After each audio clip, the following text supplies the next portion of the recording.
All right. Hey guys, it is Jordy. I am here with our top recruiter, Alysia Huffman.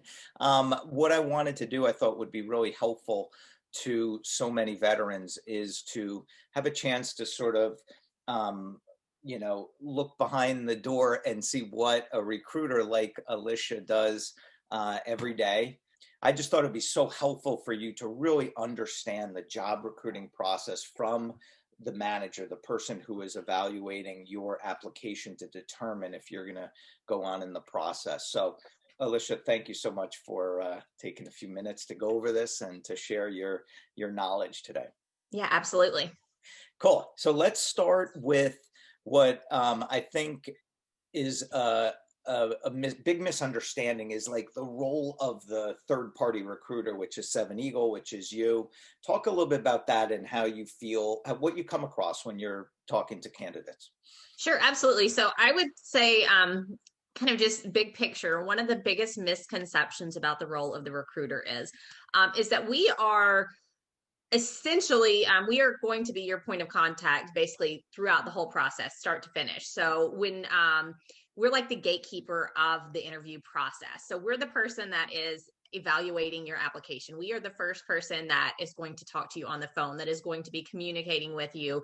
And essentially, at the end of the day, it will be our decision whether or not you actually make it to that decision maker or that HR manager at the company.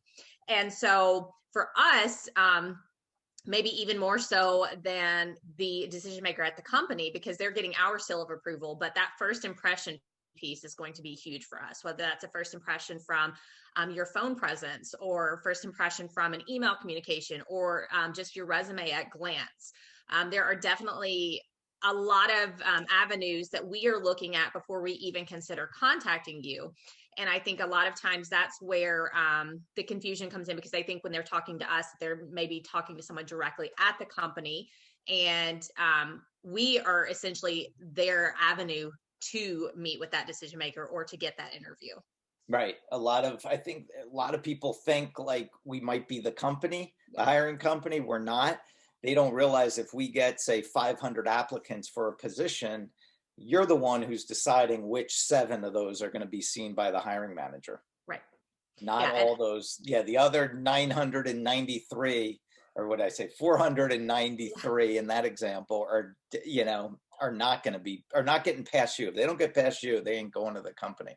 Yeah, absolutely. And something else too, a lot of times people have a misconception that a recruiter is essentially the same thing as a staffing agency or a temp company, which we are totally different. And for that reason, that is why, at least in the initial phases, the companies don't often want us to disclose, who we're recruiting for, who we're filling this position for. So that way we have the ability, they basically give us the autonomy to make a decision as, is this candidate a good fit? Would they have longevity with our company? Would it be a good placement for us? And we get basically the control of making that decision to pass them on. And then at that point is when we would release the information about the company or provide in a phone call additional information about the company. So that's another misconception that I deal with a lot, is that people seem to think that we're the same thing as a temporary agency or a staffing agency. And I get that feedback a lot. Oh, I'm not interested in a staffing company. Well, recruiters are totally different, from that aspect as well. Yeah, that's a great point, because a lot of times our clients reach out to us because they want anonymity. They don't want their name published out there. Maybe they're looking for a new sales director, but they still have a current sales director working. They can't let everyone know that this guy's about to be fired. So they want to hide behind us, which is fine, but that's one of the reasons why we're not able to often divulge the names of our clients in the beginning of that process. When they hit that interview stage with you, that's different. And then just one other thing I want to add to that, 'cause I'm glad you brought that up. The way we get compensated, we do not charge veterans for our service. The client pays us a small placement fee only if there's a successful hire. So we work on 100% commission. We're only compensated if there's a successful hire. We never let that fee get in the way of you landing a job, but that's our relationship with the hiring company. Yeah. And again, staffing agencies completely different. That's where they have an inventory of 100 or 500 people who want to go work and are able to work on a moment's notice and Mhm.